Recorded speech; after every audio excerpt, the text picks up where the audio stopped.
Қымбатты көрермендер, лицей тынысы топтамасымен таныс болыңыздар. Жаңалықтар топтамасымен мен Әділбек қызы Ақнұр таныстыратын боламын. Жібек жолы мектеп лицейінің бастауыш сынып мұғалімдері Қожагелдиева Пернекүл Молдатаевна мен Момбекова Айкен Тоқтасыновна республикалық кио олимпиадасына қатысып, аудандық кезеңінен жүлделі бірінші орынды, облыстық кезеңінен жүлделі бірінші орынды және республикалық кезеңіне қатысып, бірінші дәрежелі дипломмен марапатталды.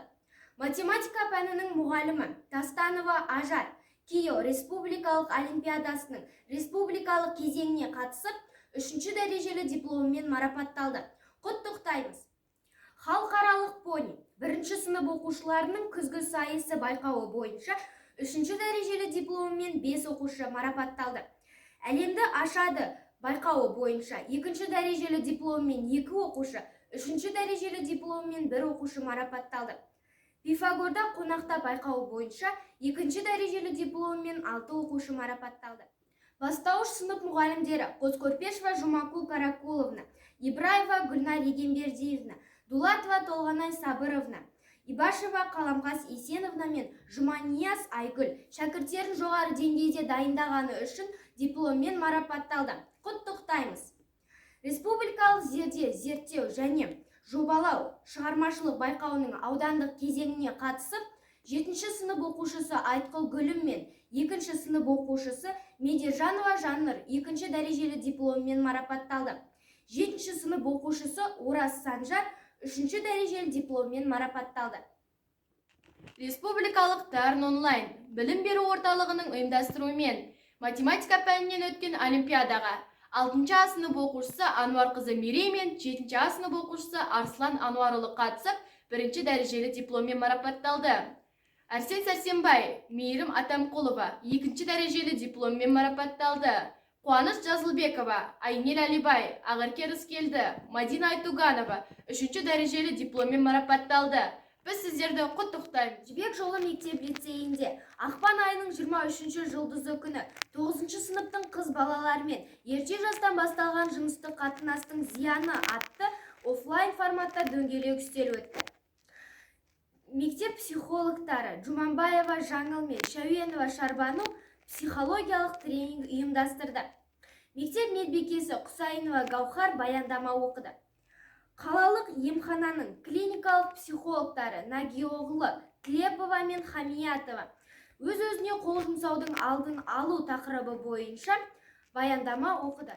2021 жылдың 25 ақпан күні құқықтық білім беру аясында Шу ауданы ішкі істер бөлімінің қызметкерлі мектебіміздің инспекторы лейтенант Баймұхамбетова мен Айдаралиева жас өспірім және заң тақырыбында 9-11 сынып арасындағы оқушылармен әңгімелесуді өткізді. Кездесу барысында ішкі істер бөлімінің қызметкерлері жас өспірімдерге кәмелетке толмағандар арасындағы заң мен құқықты бұзуға жол бермейтіні туралы, кешкі сағат 22:00-ден соң ата-анасыз жүруге қатаң тыйым салынғаны туралы, әр оқушыға мектептің ішкі тәртіп ережелерін толықтай сақтау керек туралы профилактикалық түсіндірме жұмыстарын жүргізді. 2021 жылдың 25-ші ақпанында лингвистикалық пәндер және тілдер бірлестігі және ағылшын тілі әдістемелік бірлестік мұғалімдерінің қолданбалы таңдау курстарына арналған авторлық бағдарламалар мен әдістемелік құралдардың шеруі болды. Іс-шараға Шу ауданы әкімдігінің мәдениет және тілдерді дамыту бөлім басшысының міндетін атқарушы Файзуллаева қатысты. Шараға 16 мұғалімнің 14 жұмысы ұсынылып таныстырылды. 2021 жылдың 26 ақпаны күні орыс тілі пәнінің мұғалімдері Мақатаев и Есенин «Созвучие двух сердец» тақырыбында айлықтың жабылуына орай сыныптан тыс іс-шара өткізді. Іс-шара екі ақынның монологынан басталды. Оқушылар ақындардың шығармашылығын үндестігін айтып отырып, поэмаларын және өлеңдерін қазақ, орыс, ағылшын тілдерінде мәнерлеп оқыды. Ақиық ақын Мақатаевтың сөзіне жазылған әндеріне оқушылар вальс билеп, әннен шашу шашты. Кеш өте қызықты өтті. Ақпан айында ақиық ақын Мұқағали Мақатаев 90 жылдық мерейтойына орай бірнеше іс-шаралар өткізілді. Атап айтсақ, 7-9 сынып оқушыларымен бірге қазақ тілі мен әдебиет пәнінің мұғалімдері Бошанова Динара, Елубаева Гаухар және Мырзақұлова Сымбат, Мұқағали Мақатаев ғасыр ақыны атты офлайн форматта дөңгелек үстел жүргізді. Жас мамандар арасында Жырлайды жүрек атты тақырыбында өлең оқу челленджі өтті. Қазақ поэзиясының хан тәңірі ақиық ақын Мұқағали Мақатаевтың 90 жылдық мерейтойына орай ұйымдастырылған Жырлайды жүрек атты өлеңдер оқу челленджін біз мектеп жас мамандары мектебіміздің лингвистикалық пәндер бірлестігіне жолдаймыз.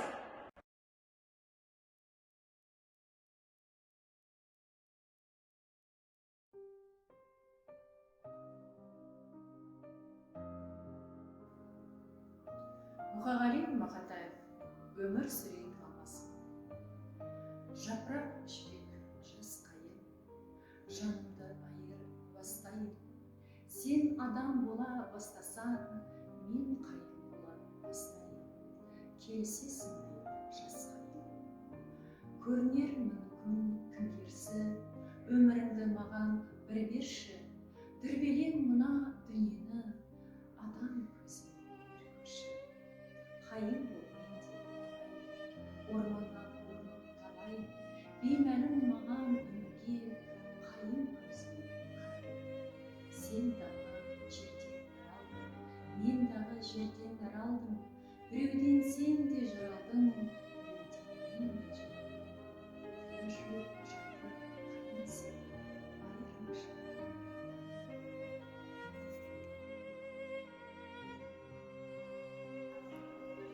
Мұқағали Мақатаев үш бақыттым. Ең бірінші бақыттым халқым менің, соған берем ойымнан алтын кенін. Ол бар болса, мен бармын, қор болмаймын, қымбаттырақ алтыннан нарқым менің. Ал екінші бақыттым тілім менің, тас жүректі тіліммен тілімдедім. Кейде дүниеден түңілсем де, қасиетті тілімнен түңілмедім. Бақыттым бар үшінші отан деген, Құдай деген кім десе отан дерем. Оты сөнген жалғанда жан барсың ба, ойланбай-ақ кел дағы отау менен. 6-7 сынып оқушыларымен Жас жігер үйірмесінің жетекшісі Жиренбаева Камшат пен Мәдени мұра үйірмесінің жетекшісі Ернаурызов Заурбек ағай 3 бақыттым атты поэзия сағатын онлайн форматта өткізді.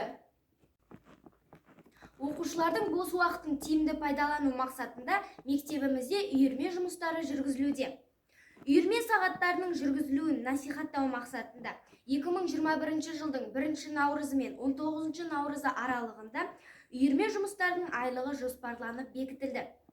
Жоспар бойынша конференциялық сабақ, ашық сабақ, жарыс сабақ, білім сайысы, әдеби версинаж, сазды бағдарлама және ғылыми жоба жұмысын қорғау іс-шаралары жоспарлануда. Жоспарға сай айлықтың ашылуы 1 наурыз алғыс айту күніне тұспа-тұс түсіп тұрғандықтан тақырыбы шын жүректен мың алғыс тақырыбында тәрбие орталығы айлығының ашылуы ұйымдастырылды. Аса қадірлі Жібек Жолы мектеп-лицейінің ұстаздар қауымы, сіздерді бүгінгі алғыс айту күнін пайдалана отырып, өнегелі ұрпақ тәрбиесіне қосып отырған зор үлестеріңіз үшін лицей түлектерінің атынан алғыс білдіреміз. Сіздерге зор денсаулық, талмас қанат, қажымас қайрат тілейміз. Қымбатты көрермендер, осымен апта жаңалықтары тәмам. Амандықта, саулықта. Келесі жүздескенше сау болыңыздар.